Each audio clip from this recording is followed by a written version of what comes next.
स्वागत है आप सभी का मेरे YouTube channel test Hindi learners में। आज मैं स्टार्ट करने जा रहा हूं पर्यावरण प्रैक्टिस सेट 8। ठीक है, चलिए स्टार्ट करते हैं पर्यावरण का प्रैक्टिस सेट नंबर 8। ठीक है, चलिए इसका पहला क्वेश्चन आपके सामने यहाँ पे दिखाई दे रहा है। पहला क्वेश्चन क्या कर रहा है कि निम्नलिखित में से किसका वेग अधिकतम होता है। ठीक है, क्या क्वेश्चन पूछ रहा है, पढ़िएगा फिर से एक बार उसको। क्वेश्चन कह रहा है कि निम्नलिखित में से किसका वेग अधिकतम होता है। हवा का, जलधारा, ध्वनि, प्रकाश। तो जो सबसे अधिकतम वेग किसका होता है, प्रकाश का सबसे अधिकतम वेग किसका होता है, प्रकाश का होता है। ठीक है, सबसे अधिकतम वेग जो है किसका है, प्रकाश का होता है। ब्रह्मांड में अब तक सबसे तेज गति प्रकाश की ही है। निर्वात में भी गति कर सकता है कौन, प्रकाश। निर्वात में प्रकाश की जो चाल होती है, प्रकाश की चाल होती है 3 लाख किलोमीटर प्रति घंटा होती है। कितना होती है, 3 लाख किलोमीटर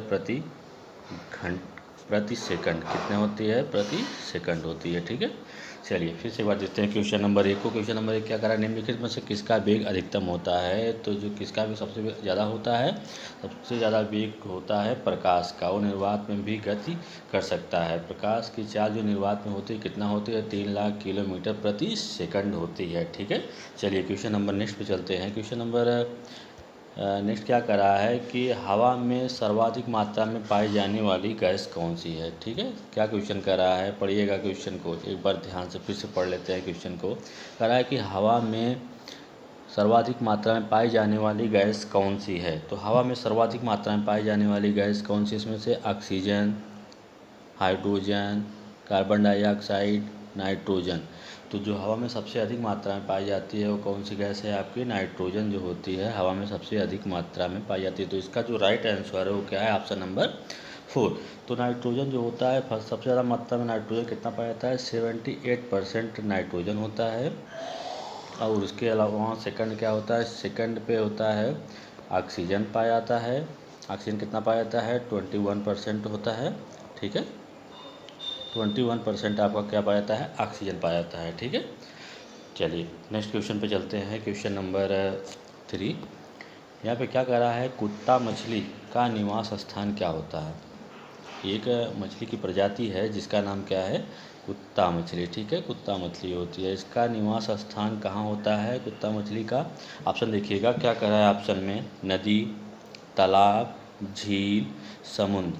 तो जो कुत्ता मछली का निवास स्थान होता है वो क्या होता है, कुत्ता मछली जो है शार्क परिवार किससे संबंधित है, किससे होती है, कुत्ता मछली जो होती है वो शार्क परिवार से संबंधित होती है। शार्क परिवार से संबंधित होती है। ठीक है, इसका निवास स्थान क्या होता है, समुद्र होता है। निवास स्थान समुद्र होता है।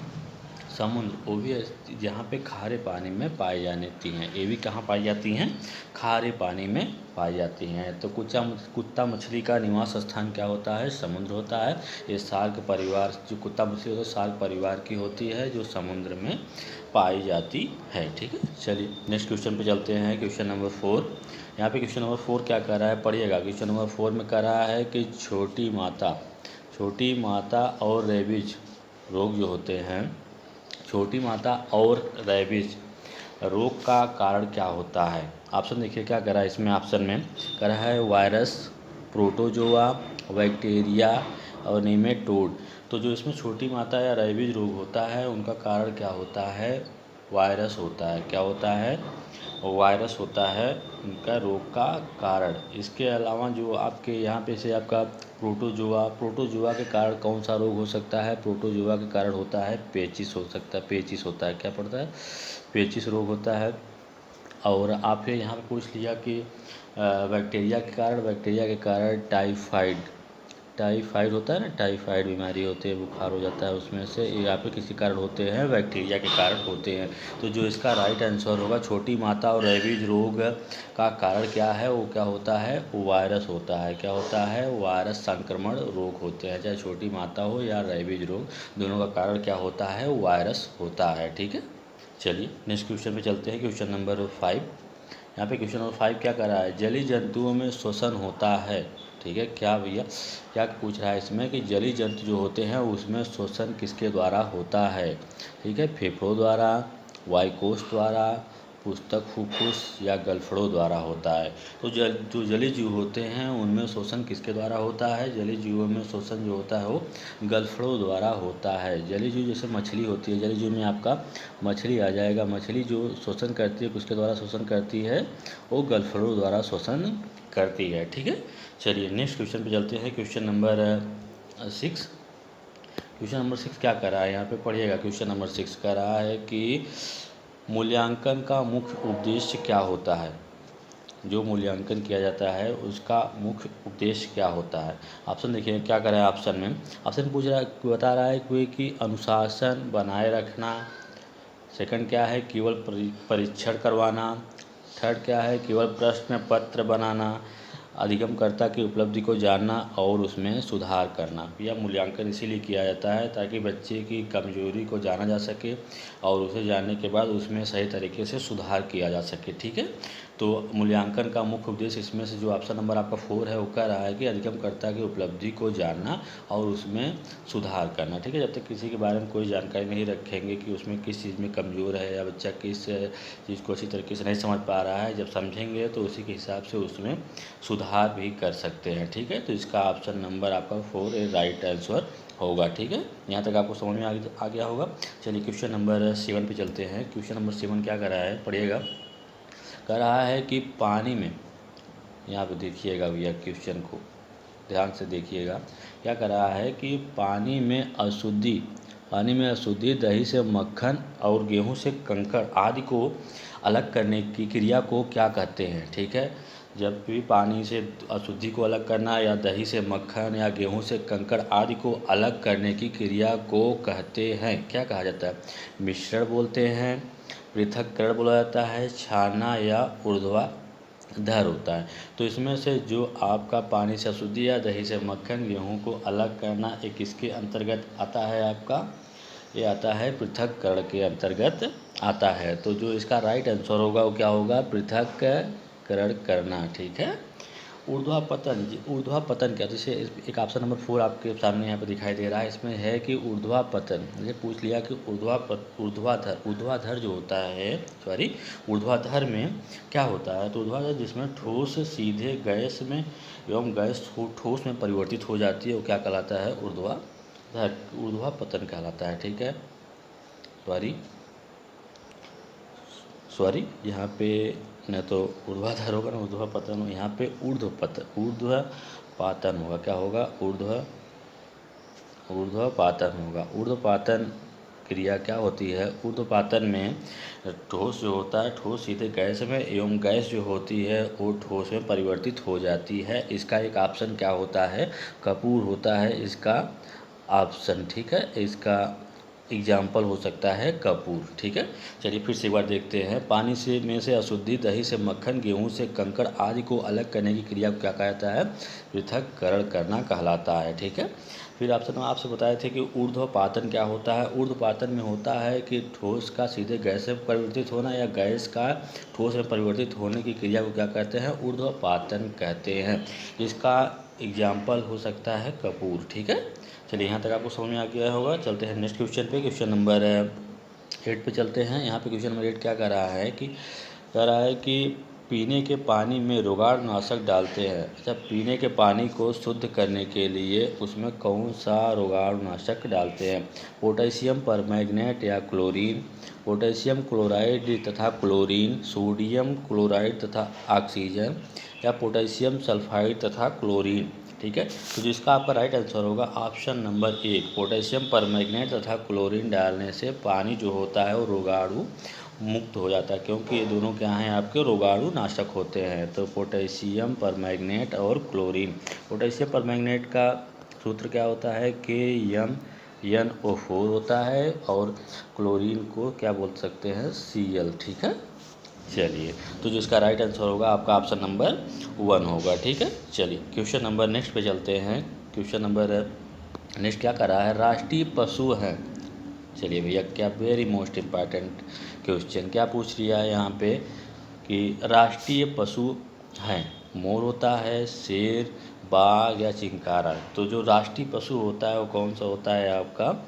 बाघ होता है। तो ऑप्शन नंबर 3 क्या है, ए राइट आंसर है। इस ऑप्शन नंबर 3 बाघ का वैज्ञानिक नाम क्या होता है, पैंथेरा टाइग्रिस होता है। क्या होता है, पैंथेरा पैंथेरा टाइग्रिस। किसका वैज्ञानिक नाम होता है, पैंथेरा टाइग्रिस। बाघ का वैज्ञानिक नाम होता है पैंथेरा टाइग्रिस होता है। ताकत, फुर्तीला और इसमें अपार शक्ति होती है, इसी कारण इसको राष्ट्रीय पशु घोषित किया गया है। ठीक है, यहाँ तक आपको समझ में आ गया होगा। चलते हैं नेक्स्ट क्वेश्चन नंबर 10 पे चलते हैं। क्वेश्चन नंबर 10 क्या कर रहा है कि भारत में बाल विवाह निरोध अधिनियम किस वर्ष पारित किया गया था। ठीक है, चलिए इसके बारे में आपको बताते हैं कि क्या करा है। इसमें कह रहा है कि बाल विवाह निरोध अधिनियम किस वर्ष पारित किया गया था। तो किस वर्ष पारित किया गया था, इसमें ऑप्शन देखिएगा 2006 दिया है, 2008, 2011 या 1997। तो जो आपका भारत में बाल विवाह निरोध, जो बाल विवाह बचपन में लोग शादी कर दी जाती थी, उसके निरोध में एक अधिनियम पारित हुआ था। वह अधिनियम किस सन पारित हुआ था, वो 1 नवंबर 2006 में पारित हुआ था। ठीक, कब आया था, 2006। तो इसका राइट आंसर क्या होगा, ऑप्शन नंबर 1 होगा। पारित हुआ था 2006 में, लेकिन लागू कब किया गया था, लागू होने का समय था, लागू हुआ था 1 नवंबर 2007 में क्या हुआ था, ये लागू हुआ था। ठीक है, यहाँ तक आपको समझ में आ गया होगा। चलिए नेक्स्ट क्वेश्चन पे चलते हैं। क्वेश्चन नंबर 11 क्या कर रहा है कि बागवानी के लिए, पढ़िएगा या ध्यान से, थोड़ा ध्यान दीजिएगा इस क्वेश्चन पे। क्या कर रहा है कि बागवानी के लिए कौन से प्रकार का उर्वरक उपयोगी होता है।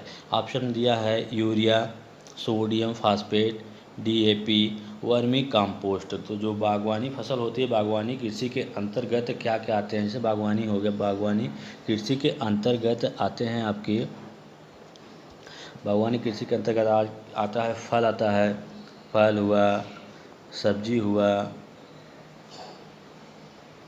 फल हो गया, सब्जी हो गया, कंदमूल हो गया, कंदमूल। अब क्या हो गया आपका, फूल आते हैं।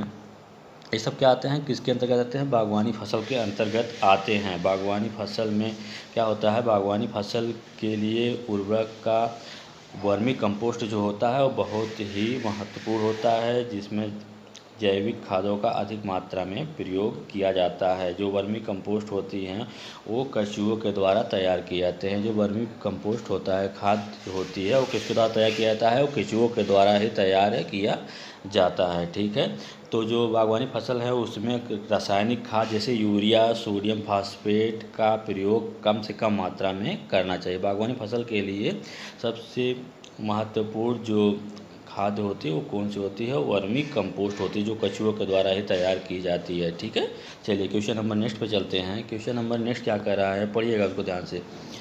विशिष्ट से सामान्य के,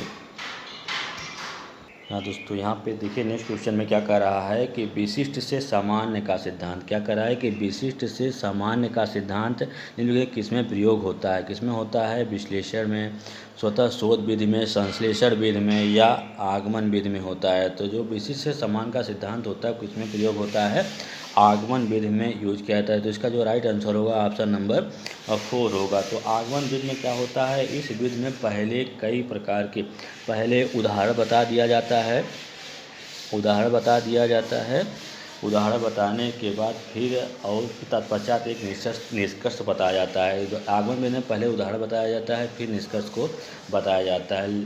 ठीक है, जिससे इस विधि द्वारा जो ज्ञान प्राप्त होता है वो कैसा ज्ञान होता है, एकदम अस्थायी होता है, कभी भूलने वाला नहीं होता है। तो विशिष्ट समान का सिद्धांत किस केस में प्रयोग होता है, तो आगमन विधि में प्रयोग होता है। आगमन विधि में पहले उदाहरण बताया जाता है, फिर जो होता है फिर निष्कर्ष पे जाते हैं। ठीक है, चलिए क्वेश्चन नंबर नेक्स्ट पे चलते हैं। क्वेश्चन नंबर नेक्स्ट देखिएगा। क्वेश्चन नंबर नेक्स्ट क्या कर रहा है, इतिहास में पहली परमाणु दुर्घटना कब घटित हुई थी। तो इतिहास की जो पहली परमाणु दुर्घटना घटित हुई थी वो किस सन में घटित हुई थी, इतिहास में पहली परमाणु दुर्घटना घटित हुई थी 16 अगस्त, 26 अगस्त, 6 अगस्त या 8 अगस्त को। तो जो इतिहास में पहली परमाणु दुर्घटना घटित हुई थी वो कब घटित हुई थी, 6 अगस्त को घटित हुई थी। तो जो इसका राइट आंसर होगा ऑप्शन नंबर 3 होगा। ठीक है। 6 अगस्त और किस सन में हुई थी? 6 अगस्त 1945 में 45 में घटित हुई थी। इसमें क्या हुआ था? अमेरिका ने जापान के शहर हिरोशिमा पर बम गिराया था, ठीक है, परमाणु बम गिराया था। इसमें क्या हुआ था, ये फिर से एक बार सुनिएगा कि इसमें अमेरिका ने जापान के शहर हिरोशिमा पे क्या गिराया था? परमाणु बम गिराया था, ठीक है। चलिए नेक्स्ट क्वेश्चन पे चलते हैं। क्वेश्चन नंबर 14 चलते हैं। क्वेश्चन नंबर क्या कर रहा है कि पढ़िएगा ध्यान से, इसको ही पढ़िएगा। कह रहा है कि निम्न में से किस गैस के कारण पत्तियों का गिरना तथा आकार में छोटा होना पौधों में पाया जाता है? तो ऑप्शन नंबर 1 दिया गया SO2, CO, फिर NO या कोई नहीं। तो जो पत्तियों का गिरना या पत्तियों को मुरझा जाना या पत्तियों का विकास न हो पाना, वो सब किसके कारण होता है? CO के कारण होता है। क्या होता है? CO क्या होती है? कार्बन मोनोऑक्साइड होती है। कार्बन मोनोऑक्साइड की मात्रा बढ़ जाने से पौधों के श्वसन क्रिया पर बहुत बुरा प्रभाव पड़ता है, ठीक है, जिससे उनकी पत्तियां सिकुड़ जाती हैं और उनका विकास अच्छी तरीके से नहीं हो सकता है, ठीक है, नहीं हो पाता है। तो उसके लिए जिम्मेदार गैस कौन सी होती है? वो कार्बन मोनोऑक्साइड होती है। कार्बन मोनोऑक्साइड को क्या बोलते हैं? CO बोलते हैं, ठीक है। तो आपको यहाँ तक समझ में आ गया होगा। चलते हैं नेक्स्ट क्वेश्चन पे। क्वेश्चन नंबर नेक्स्ट क्या कह रहा है, पढ़िएगा। क्वेश्चन नंबर नेक्स्ट कह रहा है 10% जो नियम है वो कहाँ से लिया गया है? 10% नियम कहाँ से लिया गया है? लैंडमान से, वैकमान द्वारा, गोल्डमान द्वारा, कोई नहीं। तो जो 10% नियम लिया गया है वो ऊर्जा स्रोत के सिद्धांत पे आधारित है, जो कि कहाँ से लिया गया है? लैंडमान द्वारा लिया गया है। इसमें क्या होता है कि ये सूर्य हो गया, सूर्य से आपका पेड़ पौधे जो होते हैं वो क्या करते हैं? सूर्य द्वारा पेड़ पौधे जो होते हैं वो क्रिया करते हैं और भोजन बनाते हैं। तो यहाँ से जो भोजन यहाँ से कहीं पे जाता है तो सिर्फ कितना जाता है? वो 10% ही यहाँ से दूसरे के पास जाता है, ठीक है। कोई भी व्यक्ति हुआ या कुछ हुआ तो उसके पास जो भी ऊर्जा जाएगी वो कितना जाएगी? वो 10% ही जाएगी। पौधे जो होते हैं प्रकाश संश्लेषण की क्रिया तथा सूर्य के द्वारा अपने भोजन का निर्माण करते हैं, ठीक है। और जो यहाँ से भोजन कहीं और जाता है तो सिर्फ कितना जाएगा? वो 10% ही जाएगा। तो 10% नियम जो है वो कहाँ से लिया गया? लैंडमान द्वारा दिया गया है। ये ऊर्जा स्रोत के सिद्धांत पर आधारित है, ठीक है। चलिए क्वेश्चन नंबर नेक्स्ट पे चलते हैं। क्वेश्चन नंबर नेक्स्ट क्या कर रहा है, पढ़िएगा। निम्नलिखित में से सबसे प्राचीनतम वेद कौन सा है? सबसे प्राचीनतम वेद कौन सा है? ऑप्शन देखिएगा, ऋग्वेद, यजुर्वेद, सामवेद या अथर्ववेद। तो जो सबसे प्राचीनतम वेद है वो कौन सा वेद है? आपका ऋग्वेद सबसे प्राचीनतम वेद है। ऋग्वेद में क्या होता है? वेद की रचना आर्यों द्वारा की गई, सबसे प्राचीनतम वेद है। और इस वेद की रचना जो है वो किसके द्वारा की गई है? आर्यों द्वारा की गई है। इस वेद के जो प्रमुख देवता थे वो कौन से देवता थे? इंद्र देवता जो थे इसके प्रमुख देवता माने जाते थे। इंद्र देवता जो थे इसके प्रमुख देवता माने जाते हैं, ठीक है। चलिए क्वेश्चन नंबर नेक्स्ट पे चलते हैं। क्वेश्चन नंबर नेक्स्ट क्या कह रहा है, पढ़िएगा। भारत में कहाँ सिंह युक्त गेंडा पाया जाता है? ठीक है, कहाँ पे पाया जाता है सिंह युक्त गेंडा? ऑप्शन देखिएगा, गुजरात, असम, कर्नाटक या केरल में। तो जो भारत में सिंह युक्त गेंडा पाया जाता है वो कहाँ पाया जाता है? असम में पाया जाता है, ठीक है। असम राज्य में एक सिंह वाला गेंडा पाया जाता है, ठीक है। चलिए क्वेश्चन नंबर नेक्स्ट पे चलते हैं। क्वेश्चन नंबर नेक्स्ट क्या कर रहा है, पढ़िएगा। क्वेश्चन नंबर, बुद्ध का जन्म कहाँ पे हुआ था?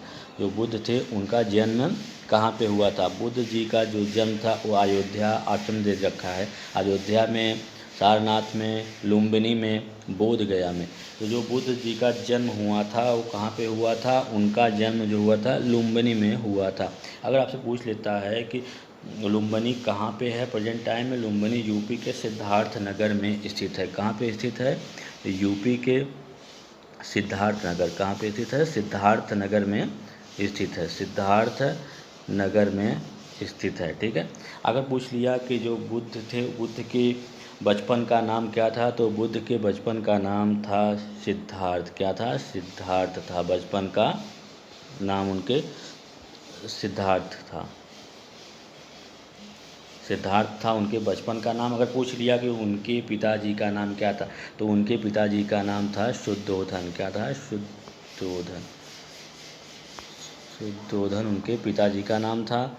अगर उनकी माता जी का नाम पूछ लिया तो उनकी माता जी का नाम था महामाया। क्या था?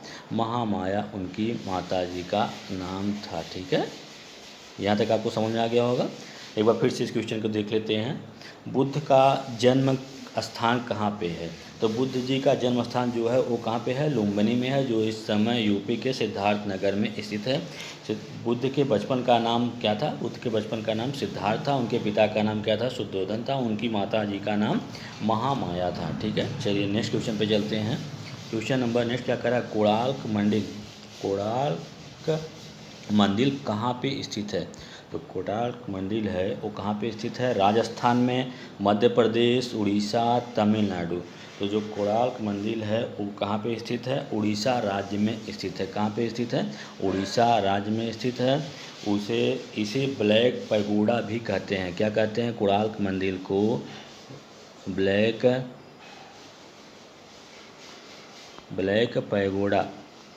पैगोडा भी बोला जाता है। किसको? कोणार्क मंदिर को ब्लैक पैगोडा भी बोला जाता है। इसका निर्माण नरसिंह देव के द्वारा करवाया गया था। किसके द्वारा करवाया गया था?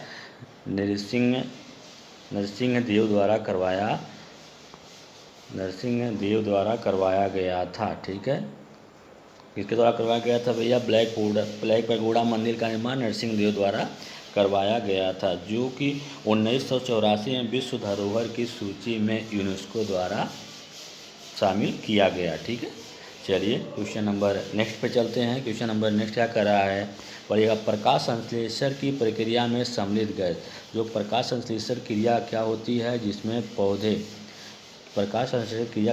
जिसमें पौधे प्रकाश और क्लोरोफिल के द्वारा अपने भोजन का निर्माण करते हैं? कौन सी क्रिया कहलाती है? प्रकाश संश्लेषण की प्रक्रिया कहलाती है। तो प्रकाश संश्लेषण की जो क्रिया होती है उसमें कौन कौन सी गैसें शामिलित होती हैं? Ozone, oxygen, hydrogen, carbon dioxide. तो जो इसमें सम्मिलित होने वाली जो गैसें हैं वो कौन सी होती है? आपकी कार्बन डाइऑक्साइड होती है। क्या होता है इसमें? पूरी प्रक्रिया देखिए। पौधे वायुमंडल में उपस्थित कार्बन डाइऑक्साइड को ग्रहण करते हैं और ऑक्सीजन को क्या करते हैं? मुक्त करते हैं। तो पूरी क्रिया का इसको मैं इसका रिएक्शन दिखाता हूँ। क्या होता है कि इसमें देखिएगा, C6CO2 प्लस 12H2O जल से क्रिया करके क्या होता है? इसमें आपका निर्माण होता है C6H12O6 प्लस 6H2O।